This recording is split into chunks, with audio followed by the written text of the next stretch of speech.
ನಮಸ್ಕಾರ. ಪ್ರಜಾರಾಜ್ಯ ಕನ್ನಡ ನ್ಯೂಸ್ಗೆ ಸ್ವಾಗತ. ಬಯಸ್ತೇನೆ ಎರಡೂನ ತೆಗೆಸ್ರಿ ತಳಿ ನಾವು ವಿನಂತಿಯನ್ನು ಮಾಡ್ಕೊಂಡ್ವಿ. ಅದು ಯಾವ ಕಾರಣಕ್ಕೂ ನನಗನಕ ಅರ್ಥ ಆಗಲಿಲ್ಲ. ಅದನ್ನ ನಂದು ಒಂದೇ ತೆಗಿಸಿದ್ರು, ಅದನ್ನ ತೆಗಿಸ್ಲಿಲ್ಲ ಅವರ. ಅದಕ್ಕೆ ಆ ವಿಷಯ ನನಗ ಅರ್ಥ ಆಗಲಿಲ್ಲ, ನನಗ ಅರ್ಥ ಆಗಿಲ್ಲ. ನಾನೇನ್ ಹೇಳಿನ ಸರ್, ಈಗ ಆ ರಾಜಕೀಯ ಅವ್ರು ಏನ ಬೇಕಾದ ಡಾವಪೇಜ್ ಮಾಡಿದ್ರು, ನಾವೇನ ಒಬ್ರಿಗೊಬ್ರು ಸ್ನೇಹ ಇದೀವಿ. ನಾವು 40 ವರ್ಷದಿಂದ MLA ಆಗಿನ ನಾವು ಕೂಡಿಲ್ಲ. ಮೊದಲನೇ ಹಿಡ್ಕೊಂಡು 40 ವರ್ಷದಿಂದ ಕೂಡಿ ಬಂದಿದ್ವಿ, ಕೂಡಿ ಇರ್ತೀವಿ. ರಾಜಕಾರಣ ಒಂದೊಂದು ನಮನೆ ಆಗ್ತಾ ಇದೆ, ಏನ್ ಮಾಡ್ಲಿಕ್ಕೆ ಆಗೋದಲ್ಲ. ಅದಕ್ಕೆ ನನಗೂ ಕೆಲವು ಮನಸ್ಸಿಗೆ ನೋವು ಆಯ್ತೀನಿ. ನಾನೊಬ್ನ ಬಿನ್ನೂರದಾಗಿ ಅವರು ಇಲೆಕ್ಷನ್ ಅದೇನು ಇಲೆಕ್ಷನ್ ಆದ್ರೂ ಲಕ್ಷ್ಮಣ ಸವದಿ ಅವರು ಯಾವುದೇ ಪರ್ಸೆಂಟ್ 100% ಬರ್ತಾರ. 125ರಲ್ಲಿ 122 ಮತಗಳು ಅವ್ರ ಪರವಾಗಿದಾವು. 3 ಮತಗಳು ಮಾತ್ರ ಇದಾವು. ಅಲ್ಲಿ ನಾವು ರಿಕ್ವೆಸ್ಟ್ ಮಾಡ್ಕೊಂಡ್ವಿ ಅವ್ರ ಪರವಾಗಿ. ಬಟ್ ಅವ್ರು ನಮ್ಮದಷ್ಟೇ ಮಾಡಿದ್ರು. ಮುಂದಿನ ದಿನ ರಾಜಕಾರಣದಲ್ಲಿ ಯಾರು ವೈರಿಗಳು ಅಲ್ಲ, ಯಾರು ಗೆಳೆಯರು ಅಲ್ಲ. ಕೆಲವ ಸಮಯದಲ್ಲಿ ಕೆಲವ ವಿಷಯಗಳಾಗಿರ್ತಾವು. ನಾಳೆ ಸೌದಿ ಅವರು ಮತ್ತು ಜಾರಕಿಹೊಳಿ ಬರೋದು ಕೂಡಬಹುದು. ನಾವು ಎಲ್ಲಾರು ಕೂಡಬಹುದು. ಏನಾದ ಈಗ ರಮೇಶ್ ಕತ್ತಿ ಜಾರಕಿಹೊಳಿನೂ ಕೂಡಬಹುದು. ಅಲ್ಲ, ರಾಜುಕಾಗಿ ಸೌದಿ ಅವ್ರನ್ನ ಬಿಟ್ಟು ಜಾರಕಿಹೊಳಿ ಅವ್ರನ್ನ ಕೂಡಬಹುದು. ಇಲ್ಲ, ಹಂಗೇನ ಆಗೋದಲ್ಲ. ಎಲ್ಲಾರು ಅವ್ರನ್ನ ಬಿಟ್ಟು ಇವ್ರು ನಾನ್ಕ ಯಾರ ಪರಾನೂ ಇಲ್ಲ, ಯಾರು ವಿರುದ್ಧ ಯಾವ ಘಟ್ಟದೂ ಇಲ್ಲ, ಯಾರು ಗುಂಪು ಇಲ್ಲ. ನಾವು ಯಾವಾಗಲೂ ನನ್ನ ಪರವಾಗಿ ಇರ್ತೀನಿ. ನಾನು ಯಾರು ಗುಂಪದಲ್ಲಿ ಅಂತ ಎಷ್ಟೋ ದಿನದಿಂದ ರಾಜಕಾರಣದಲ್ಲಿ ನಾನು 40 ವರ್ಷದಲ್ಲಿ ಯಾರು ಗುಂಪು ಪರವಾಗಿ ಹೋಗಿಲ್ಲ. ನಾನು ಸಮಯ ಆ ತರ ಮಾಡಿಸ್ತೈತಿ, ಅದ್ ಏನ್ ಮಾಡಕ್ಕಾಗಲ್ಲ.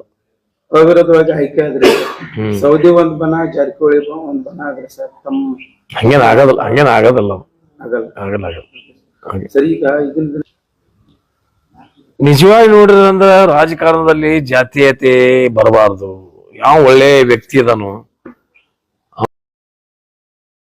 MLA MP ಬಿಟ್ರೆ ಎಲ್ಲದಕ್ಕೂ ಅನಿಸ್ತದೆ. ಈಗ 7 ಕ್ಷೇತ್ರದಲ್ಲಿ ಅಭ್ಯರ್ಥಿ ಗೆಲ್ಲಬೇಕು, ಮತ್ತೆ ಈಗ ನೀವೇ ನಿರ್ಣಾಯಕರಾಗುತ್ತೆ. ಮಾತ್ರ ಗೆಲ್ತಾರೆ, ಸುಮಾರಾಗಿ ಗೆಲ್ತಾರೆ, ಪ್ರಶ್ನೆ ಇಲ್ಲ. ಅವರು ಕೂಡ ಅವ್ರೇನೋ ಡಿಸಿಷನ್ ತೊಗೊಂಡ್ರೆ ನಾವು ಒಟ್ಟಿಗೆ ಹೋಗೋಣ ಹೋಗಿದ್ದಾರೆ ಅಷ್ಟೇ. ಕನ್ಫ್ಯೂಷನ್ ಇರೋದು ಕಿತ್ತೂರು ಒಂದೇ ಸರಿ. ಅಲ್ಲಿ ಬಾಲಚಂದ್ರ ಜಾರಕಿಹೊಳಿ ಅವರು ಪೆನಲ್, ಅದು ಇಲೆಕ್ಷನ್ ಬಾಬಾ ಸಾಹೇಬ್ ಪಾಟೀಲ್ ಅವರು ನಮ್ಮ ಲೀಡರ್ ಒಬ್ಬರೇ ಸತೀಶ್ ಜಾರಕಿಹೊಳಿ ಅವರು ಅಂತಿದ್ದಾರೆ. ಈಗ ಅವ್ರು ಯಾರು ಹೆಚ್ಚು ಪ್ರೀತಿದಾರ ಮತ್ತಾರ ಅವ್ರು ಗೆಲ್ತಾರಷ್ಟೇ. ನಾವು ಈಗ ಚುನಾವಣೆ ಇರೋದು, ಯಾಕೆ ಮತದಾರ ಫಿಕ್ಸ್ ನಿರ್ಧಾರ ಅವ್ರು ಮಾಡಬೇಕು. ಸೊ ಏನಿದ್ರು ನಾವು ಕಾಯ್ಬೇಕು. ಯಾರೋ ಗೆದ್ರು ನಿಮ್ಮವನ ಹೆಸರು. ಕೆಲವು ಕಡೆ ಹಾಗೆ ಇದೆ, ಏನು ಮಾಡ್ಲಿಕ್ಕೆ ಆಗೋಲ್ಲ. ಎರಡೂ ನಮ್ಮದು ಇದೆ. ಕೆಲವು ಕಡೆ ವಿರೋಧಿಗಳಾದ್ರೆ ಎಲ್ಲ ನಮ್ಮನೆ ಇದೆ, ಮಿಕ್ಸ್ ಇದೆ ಅದರಲ್ಲಿ.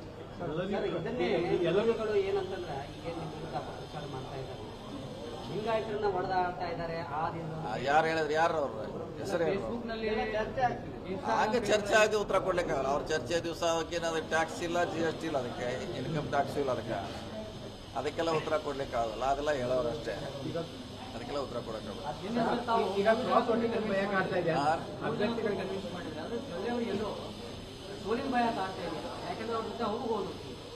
ಎಲ್ಲರಿಗೂ ಸೋಲಿನ ಭಯ ಇದ್ದೇ ಇರ್ತದೆ. ಸೋಲಿಗಿಂತ ಭಯ ಇದ್ರೆ ಗೆಲ್ಲಿಕ್ಕೆ ಆಗ್ತದೆ. ಭಯ ಇರಬೇಕಲ್ಲ, ಭಯ ಇರ್ತೈತಿ.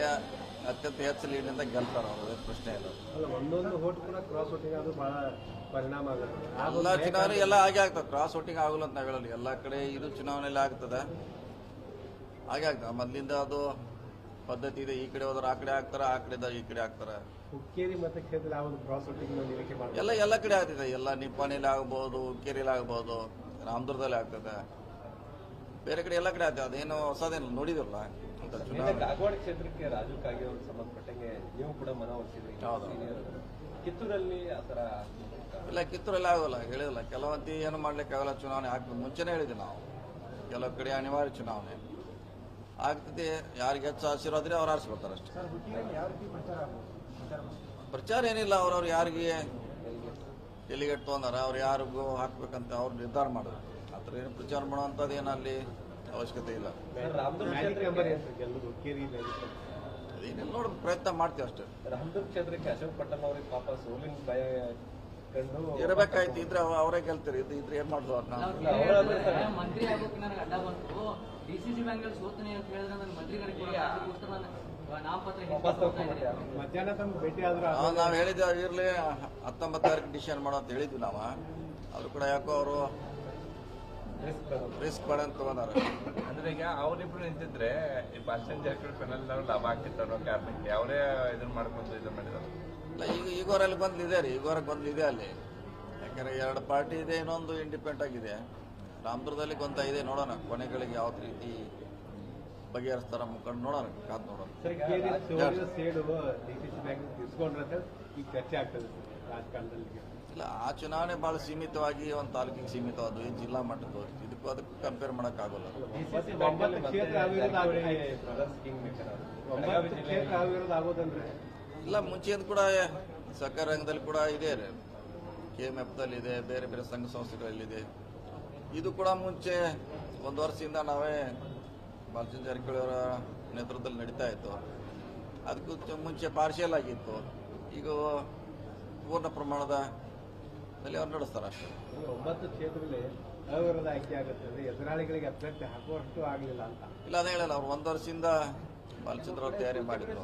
ಅದರ ಪರಿಣಾಮನೇ ಅದು ಅವಿರೋಧ ಆಗಲಿಕ್ಕೆ ಸಾಧ್ಯ ಆಗಿದೆ. ಅಲ್ಲ, ಕೆಲವೊಂದು ಕಡೆ ವಿರೋಧಿಗಳಿಗೆ ಸೂಚಕರು ಕೂಡ ಸಿಗಲಾರ್ದಂಗೆ ನೋಡ್ಕೊಂಡಿದ್ರು ಬಾಲಚಂದ್ರ. ಅದೇ 1 ವರ್ಷದಿಂದ ಮಾಡೋದ್ರಿಂದ ಅದು ಸಾಧ್ಯ ಆಯ್ತು. ಅದು ಇದ್ರೂ ಕೂಡ ಒಂದು 2-3 ಅಷ್ಟೇ ಇರ್ಬೋದಾಗಿತ್ತು, ಅನಾವಶ್ಯಕ ಚುನಾವಣೆ ಆಗ್ತಾ ಇತ್ತು. ಸೊ ಅವರು ಕೂಡ ಸಹಕಾರ ಮಾಡಿದ್ದಾರೆ ಕೆಲವರು.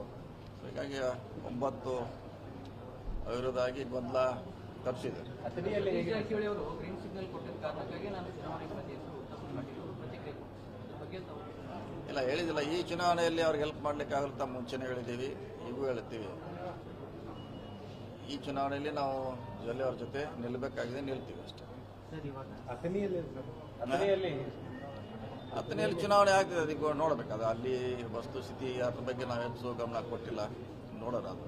ಯಾಕಂದ್ರೆ ನಾಮಪತ್ರ ಸಲ್ಲಿಕೆ ದಿನ ಸೂರ್ಯ ಮತ್ತು ಚಂದ್ರನಿಗೆ ಪ್ರತಿದಿನ ಗ್ರಹಣ ಇಡಂಗಿಲ್ಲ, ಮಾರ್ಮಿಕ ಮಾತು ಎಲ್ಲ ಮಾತನಾಡಿ ಅವ್ರು ಹೇಳ್ಯಾರಂತ ನಾವೆಲ್ಲರೂ ಕೇಳಕ್ ಹೋಗಲ್ಲ. ಈ ಸೌದಿಯವ್ರು ಹೇಳ್ಯಾರಂದ್ರೆ ಯಾಕೆ ಕೇಳ್ಯಾರು, ಯಾರು ಹೇಳ್ಯಾರು ಗೊತ್ತಿಲ್ಲ. ನಾವು ಗೆಲ್ಲಬೇಕಾಯ್ತು, ಗೆದ್ದಿದ್ದೀವಿ, ಅಷ್ಟು ಮಾತ್ರ ಈಗ ಸಾಕು. ಹುಕ್ಕೇರಿಗೆಲ್ಲೂ ಕೆಲವೊಂದಿಷ್ಟು ವಿರೋಧಿಗಳಿಗೆ ಬೂಸ್ಟರ್ ಡೋಸ್ ಆದಂಗೆ ಆಗಿತ್ತು ಸರ್. ಮತ್ತೆ ಇಲ್ಲಿ ಅವಿರೋಧವಾಗಿ ಆಯ್ಕೆ ಆಗಿತ್ತು.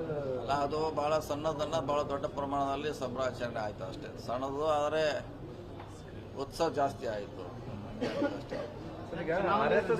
ಮುಂಚೆ ಚುನಾವಣೆ ರಿಸಲ್ಟ್ಗಿಂತ ಮುಂಚೆನೆ ಲಿಂಗಾಯತರ ಅಧ್ಯಕ್ಷರಾಗ್ತಾರಂತ ಈಗಾಗಲೇ ಘೋಷಣೆ ಆಗಿದೆ ಸರ್. ಎಲ್ಲಾ ಸಂಘ ಸಂಸ್ಥೆಗಳಲ್ಲಿ ಲಿಂಗಾಯತರು ಮತ್ತು MLA MP ಇದರಲ್ಲೂ ಲಿಂಗಾಯತರ ಬೇಡಿಕೆ ಬೆಳಗಾವಿ ಜಿಲ್ಲೆಯಲ್ಲಿ ಹಾಗಾದ್ರೆ ಪರಿಶಿಷ್ಟ ಜಾಸ್ತಿ ನಾಯಕರ ಅವ್ರಿಗೂ ಕಾಯ್ಬೇಕು, ಅವ್ರಿಗೂ ಕಾಯ್ಬೇಕು, ಅವಕಾಶ ಬರುತ್ತೆ. ಅವ್ರಿಗಾದ್ರೆ ಅವ್ರಿಗೂ ಬರ್ತೈತಿಲ್ಲ ಅಂತ ಹೇಳಲಿಕ್ಕಾಗಲ್ಲ. ಸರ್, ಈಗ RSS ಬಗ್ಗೆ ಮಾತಾಡಿದಕ್ಕೆ ಪ್ರಿಯಾಂಕ್ ಖರ್ಗೆ ಅವರಿಗೆ ಬೆದರಿಕೆ ಕರೆಗಳು ಮುಖ್ಯ ಅಂತ ಅವರೇ ಟ್ವೀಟ್ ಮಾಡಿದ್ದಾರೆ. ಅದು ಸ್ವಾಭಾವಿಕ, ಅದೇನು ಹೊಸದೇನಲ್ಲ. ಇಂಥ ಸನ್ನಿವೇಶದಲ್ಲಿ ಈಗೆಲ್ಲ ಬೆದರಿಕೆ ವಾಟ್ಸಾಪ್ನಲ್ಲಿ ಬರೋದು ಇದೆಲ್ಲ ಸ್ವಾಭಾವಿಕ. ಸಿಎಂ ಅವರು ಡಿನ್ನರ್ ಪಾರ್ಟಿಗೆ ನಾವೆಲ್ಲ ಇಲ್ಲಿದ್ರಲ್ಲ, ಕರೆದಿದ್ರಾ ಅಥವಾ ತಾವು ಕರೆದಿದ್ರು. ನಾವು ಈ ಚುನಾವಣೆ ಇದೆ, ನಾವು ಬರ್ಲಿಕ್ಕೆ ಆಗೋಲ್ಲ ಅಂತ ಹೇಳಿದ್ವಿ. ಹೀಗಾಗಿ ಇಲ್ಲಿ ಇರೋದ್ರಿಂದ ಅಟ್ಲೀಸ್ಟ್ ಒಂದು 2 ಅನ್ನಪೋಸ್ ಆದೇವು. ಏನು ವಿಶೇಷ ನಿಮ್ಮ ನಿಲುವು ಏನಪ್ಪ? ಗೊತ್ತಿಲ್ಲ, 2-3 ಸಾರಿ ಆ ರೀತಿ ಸಭೆ ಮಾಡಿದ್ರು. ಅವರು ಡಿನ್ನರ್ ಪಾರ್ಟಿಗೆ ಕರೆದಿದ್ರು, ಹೊಸದೇನಲ್ಲ. ಮುಂಚೆ ಕೂಡ ಸಂಪುಟ ಪುನರ್ರಚನೆ ಬಗ್ಗೆ ಏನಾದ್ರು ಅಲ್ಲಿ ಏನು ಚರ್ಚೆ ಆಗಿದ್ದು ನನಗೆ ಗೊತ್ತಿಲ್ಲ.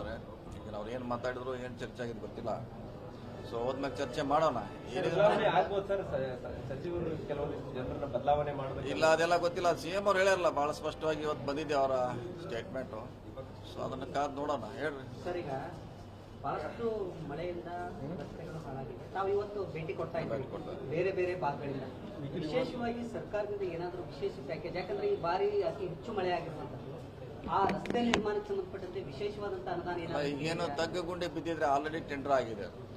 ಅವ್ರವ್ರ ದೀಪಾವಳಿ ನಂತರ ಕೆಲಸ ಪ್ರಾರಂಭ ವಾಡಿಕೆ ಅಂತ 22 ನಂತರ ಅವ್ರ ಪ್ಲಾಂಟ್ ಎಲ್ಲ ಸ್ಟಾರ್ಟ್ ಮಾಡ್ತಾರೆ. ಅಲ್ಲಿಂದನೇ ಅವ್ರಿಗೆ ಕೆಲಸ ಪ್ರಾರಂಭ. ಅದು 22ರಿಂದ ಹೆಚ್ಚು ಕಮ್ಮಿ 1-1.5 ತಿಂಗಳಲ್ಲಿ ಡಿಸೆಂಬರ್ ಎಂಡ್ ಒಳಗೆ ಎಲ್ಲ ರಸ್ತೆಗಳನ್ನ ಸರಿ ಮಾಡ್ತಾರೆ. ವಿಶೇಷವಾದಂತ ಪ್ಯಾಕೇಜ್ ಏನಾದ್ರು ಕೇಳಿದ್ರೆ? ಇಲ್ಲ, ಅದಕ್ಕೆ ದುಡ್ಡು ಇದೆ, ದುಡ್ಡು ಕೊಟ್ಟಿದ್ದೀವಿ ಆಲ್ರೆಡಿ. ನಮ್ಮ ಕಡೆ ದುಡ್ಡಿದೆ, ಇನ್ನೂ ಬೇಕಾದ್ರೆ ಕೇಳಿದ್ರೆ ಮತ್ತೆ ಕೊಡ್ತೀವಿ. ಆದರೆ ಗುಂಡಿ ತುಂಬೋದು ಪ್ರಿಯಾರಿಟಿ ಫಸ್ಟ್. ಸರ್, ಬೆಳಗಾವಿ ಅಧಿವೇಶನ ನವೆಂಬರ್ ಅಥವಾ ಡಿಸೆಂಬರ್? ಈಗಾಗಲೇ ಹೇಳಿದ್ರೆ ಡಿಸೆಂಬರ್ 8ರಿಂದ 10 ದಿವಸ ಪ್ರಾರಂಭ.